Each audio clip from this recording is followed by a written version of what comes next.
প্রথমেই জানাবো সংবিধান সংস্কার পরিষদের শপথ নেয়নি বিএনপি। অনুষ্ঠানের শুরুতেই সালাউদ্দিন আহমেদের ঘোষণা, এমপিদের শপথ নেওয়ার মানে নেই বলে মন্তব্য আসিফের। এরপর জানাবো অবশেষে শপথ নিলেন জুলাই পরবর্তী বাংলাদেশের প্রথম সংসদ সদস্যরা। প্রথম ধাপে অনুষ্ঠানের শপথ নেন বিএনপির এমপিরা। সংসদ নেতা হচ্ছেন তারেক রহমান। এদিকে রোজার মধ্যে সংরক্ষিত আসনে তফসিল ঘোষণার প্রস্তুতি নির্বাচন কমিশনের। বিএনপি থেকে সুযোগ পাবেন ৩৬ জন নারী, জামায়াত জোড়ে থাকছেন ১৩ জন। জানাবো অন্তর্বর্তী সরকারের সবচেয়ে বড় অর্জন জুলাই সনদ। বিদায়ী ভাষণে প্রধান উপদেষ্টা জুলাই সনদ বাস্তবায়নের প্রতি জোর। থাকছে ভারত বাংলাদেশ সম্পর্কে নতুন মোড়, দ্বিপাক্ষিক সম্পর্ক আরও জোরদার করতে আগ্রহী দিল্লি। বিএনপির ব্যালেন্সিং পলিসি এখন দিল্লির জন্য বড় পরীক্ষা। এবং সবশেষে জানাবো দ্বৈত শপথে উত্তাল সংসদ। সংবিধান সংস্কার ইস্যুতে বিএনপির ভিন্ন অবস্থান।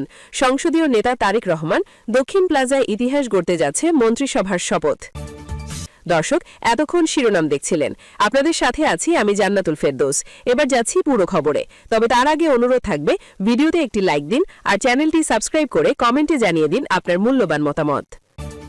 ক্ষমতা কি মানুষকে পরিবর্তন করে দেয়, নাকি মানুষই ক্ষমতার অপব্যবহার করে? দর্শক, আজ আমরা এমন এক জাদুকরের মুখোশ উন্মোচন করতে দাঁড়িয়েছি, যিনি সারা পৃথিবীকে কয়েক দশক ধরে স্বপ্ন দেখিয়েছিলেন দারিদ্র্যকে জাদুঘরে পাঠানোর। কিন্তু আজ ২০২৬ সালের এই লগ্নে দাঁড়িয়ে প্রশ্ন উঠছে, দারিদ্র্য কি জাদুঘরে গেছে, নাকি ডক্টর ইউনূসের ১৮ মাসের শাসনামল বাংলাদেশের অর্থনীতিকেই এক অন্ধকার জাদুঘরে বন্দী করে ফেলেছে? ২০২৪ সালের ৮ই অগস্ট যখন ডক্টর মুহাম্মদ ইউনূস ছাত্র জনতার রক্তের ওপর দাঁড়িয়ে এই দেশের অন্তর্বর্তী সরকারের প্রধান উপদেষ্টার মসনদে বসেন, আমরা ভেবেছিলাম এক নতুন ভোরের সূচনা হবে। ভেবেছিলাম একজন বিশ্বখ্যাত অর্থনীতিবিদ যখন দেশ চালাবেন তখন দেশের প্রতিটি মানুষের ভাগ্য জাদুকরীভাবে বদলে যাবে। কিন্তু ১৮ মাস পর যখন তিনি বিদায় নিচ্ছেন, আমরা কি দেখছি? আমরা দেখছি এক হাহাকারের শ্মশান। ৩০ লাখ নতুন দরিদ্র মানুষ, ইতিহাসের সর্বোচ্চ খেলাপি ঋণ আর ২৩ লাখ কোটি টাকার ঋণের পাহাড়। কোথায় গেল আপনার সেই ৩-০ দর্শন? নাকি আপনার এই দর্শন কেবল বিদেশের সেমিনারে বিক্রি করার জন্যই বরাদ্দ ছিল? আপনারা কি জানেন যে মানুষটি ক্ষুদ্র ঋণের মাধ্যমে মানুষের ভাগ্য বদলানোর কথা বলে নোবেল জিতেছিলেন, তার ১৮ মাসের শাসনামলে বাংলাদেশের প্রতিটি ঘরে এখন অভাবের করাল গ্রাস? দর্শক, আজ আমরা ব্যবচ্ছেদ করব ডক্টর ইউনূসের জাদুর আড়ালে বাংলাদেশ ধ্বংসের গভীর সব ষড়যন্ত্রের। তার জন্য ভিডিওটা শেষ পর্যন্ত দেখতে থাকুন। বিশ্বব্যাংকের সর্বশেষ রিপোর্ট বলছে, ডক্টর ইউনূসের এই সংক্ষিপ্ত সময়ে নতুন করে ৩০ লাখ মানুষ দারিদ্র্য সীমার নিচে তলিয়ে গেছে। অবিশ্বাস্য, যে মানুষটি দারিদ্র্য বিমোচনের ব্র্যান্ড অ্যাম্বাসেডর, তার নিজের শাসনের অধীনেই মানুষ নিঃস্ব হচ্ছে। এক হাতে নোবেলের শংসাপত্র আর অন্য হাতে ৩০ লাখ মানুষের হাহাকার। এটাই কি আপনার সেই স্বপ্নের সংস্কার?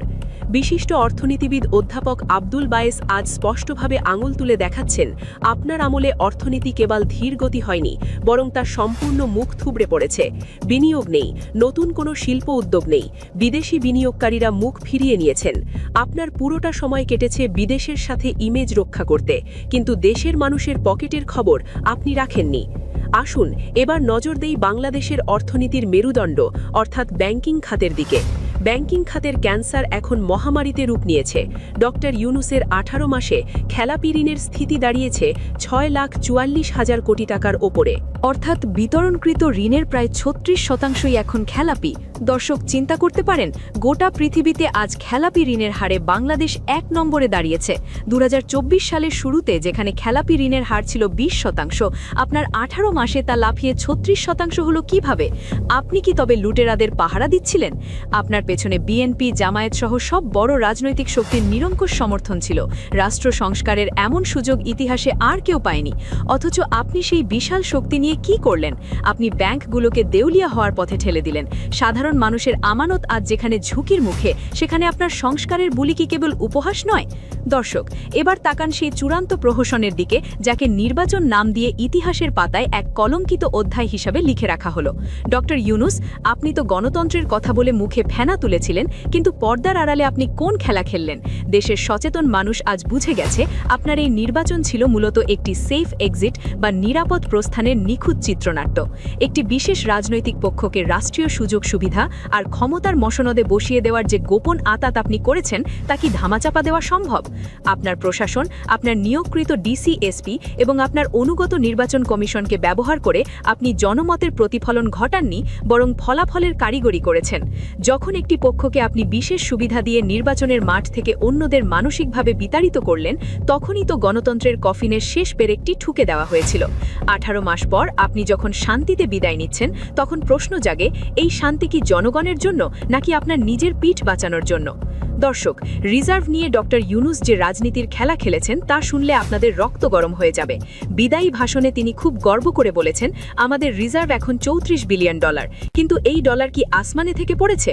গবেষক ডক্টর লুবনা তুরিন আমাদের চোখে আঙ্গুল দিয়ে দেখিয়ে দিয়েছেন, এই রিজার্ভের দাম দিয়েছে দেশের প্রতিটি সাধারণ মানুষ। কিভাবে? বিদ্যুৎ উৎপাদন কমিয়ে দেওয়া হয়েছে যাতে জ্বালানি খরচ না হয়, যার ফলে ঘন্টার পর ঘন্টা লোডশেডিংয়ে পুড়তে হয়েছে মানুষকে। শিল্প কারখানার কাঁচামাল আমদানি বন্ধ করে দেওয়া হয়েছে ডলার বাঁচানোর নামে, যার ফলে উৎপাদন বন্ধ হয়ে লক্ষ লক্ষ শ্রমিক বেকার হয়েছে। জীবনদায়ী ওষুধের কাঁচামাল আনতে ব্যবসায়ীরা হাহাকার করেছে। অর্থাৎ মানুষের পেটে লাথি দিয়ে, উৎপাদন ব্যবস্থা ধ্বংস করে দিয়ে আপনি রিজার্ভের ঘর ভরেছেন শুধু বিশ্বকে এটা দেখানোর জন্য যে আপনি সফল। আপনি কথায় কথায় রিজার্ভের বুলি আওড়ান। রিজার্ভ কি কোনো রাষ্ট্রের লক্ষ্য হতে পারে? লক্ষ্য তো হওয়া উচিত কর্মসংস্থান আর খাদ্য নিরাপত্তা। আপনি তো সেই লক্ষ্যকে হত্যা করেছেন। সবচেয়ে ভয়ঙ্কর আর নির্লজ্জ বিষয় হচ্ছে স্বার্থের সংঘাত এবং ব্যক্তিগত ফায়দা হাসিল। ডক্টর ইউনূস প্রধান উপদেষ্টা পদে থেকে তার নিজের গ্রামীণ ব্যাংক আর গ্রামীণ গ্রুপের জন্য যা করেছেন তা কোনো নির্বাচিত সরকার করার সাহস পেত না। দর্শক, মনোযোগ দিয়ে শুনুন। নিজের বিরুদ্ধে থাকা শ্রম আইন লঙ্ঘন আর অর্থ পাচারের মামলাগুলো ক্ষমতার দাপটে তড়িঘড়ি করে খারিজ করে দিয়েছেন তিনি। এটা কি আইনের শাসন? নিজের গ্রামীণ গ্রুপকে কর ছাড় দিয়েছেন, গ্রামীণ ব্যাংকের সরকারি শেয়ার 25% থেকে কমিয়ে 10% নামিয়েছেন। এমনকি ঢাকা শহরে গ্রামীণ ইউনিভার্সিটির অনুমোদন থেকে শুরু করে ডিজিটাল ওয়ালেটের পারমিট সবই হাতিয়ে নিয়েছেন এই 18 মাসের মধ্যে। সাধারণ মানুষের বিচার পেতে যেখানে বছরের পর বছর আদালতের বারান্দায় ঘুরতে হয়, সেখানে প্রধান উপদেষ্টার নিজের মামলাগুলো উধাও হয়ে যায় কয়েকদিনে। একে কি আপনি সুশাসন বলবেন, নাকি নোবেল জয়ীর মোড়কে একচ্ছত্র ক্ষমতার অপব্যবহার? 18 মাসের এই শাসন আমলে আমরা কি সংস্কার দেখলাম? আমরা দেখলাম মব জাস্টিস বা গণবিচারের নামে এক ভয়াবহ অরাজকতা। ডক্টর ইউনূসের নাকের ডগায় দেশের দুটি প্রথম সারির গণমাধ্যম অফিসে আগুন দেওয়া হলো, মব সৃষ্টি করে সাংবাদিকদের হেনস্থা করা হলো। এমনকি তার আমলে ভিন্ন মতের কারণে একাধিক সাংবাদিককে অন্ধকার কারাগারে পাঠানো হলো।